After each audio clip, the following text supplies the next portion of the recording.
Let's turn to business now. Less than a week after the Commerce Commission shot down Vodafone and Sky's tie-up, one of the big objectives, Spark, has done a deal with streaming video company Netflix. What does our business editor, Giles Beckford, think of that? Giles, what do you think of that?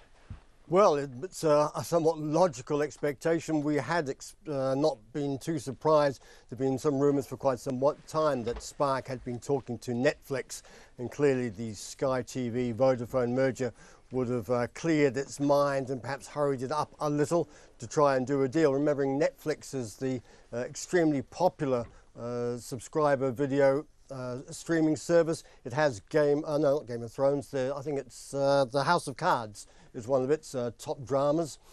So for Spark, it gives them some more muscle, and it perhaps offers a reason for Spark subscribers to stay in there. They have been struggling to hold their custom and to attract new subscribers. And of course, it also throws down the gauntlet to Vodafone, saying, beat that, we've got Netflix. So Vodafone has to find its own way to struggle or to fight back in the competitive entertainment environment.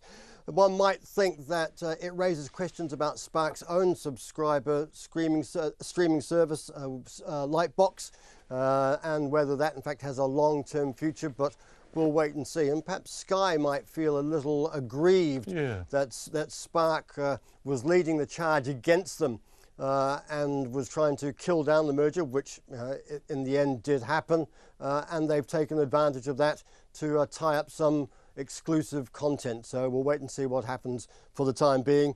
It's all part of the changing environment and telecommunications scene. Rather interestingly, Spark says it doesn't want to be a telecommunications company anymore, doesn't want to be an ISP, which is an internet service provider. It wants to be a digital services provider. You can put your own acronyms together. Yeah, thanks, Charles. An Australian company sniffing around one of our biggest radio broadcasting businesses. Well, this is another part of the competitive media scene at the moment. Southern Cross Media, which is an Australian regional TV and radio operator, said it knocked on the door of NZME, which is the Herald and the Radio Network and the like, saying, we quite like your radio asset, which would give them News Talk ZB, The Hits and ZM chains, amongst other.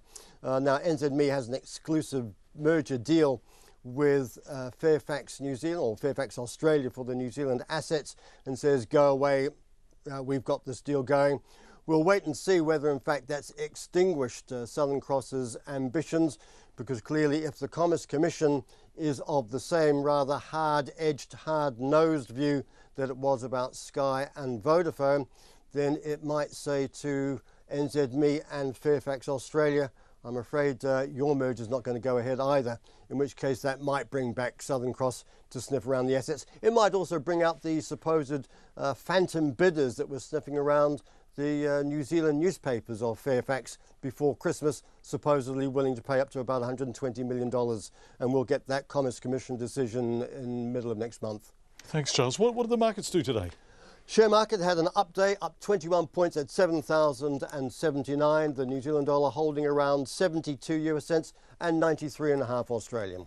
Giles Beckford, our business editor, live from Wellington. Thanks, Giles. Talk to you tomorrow.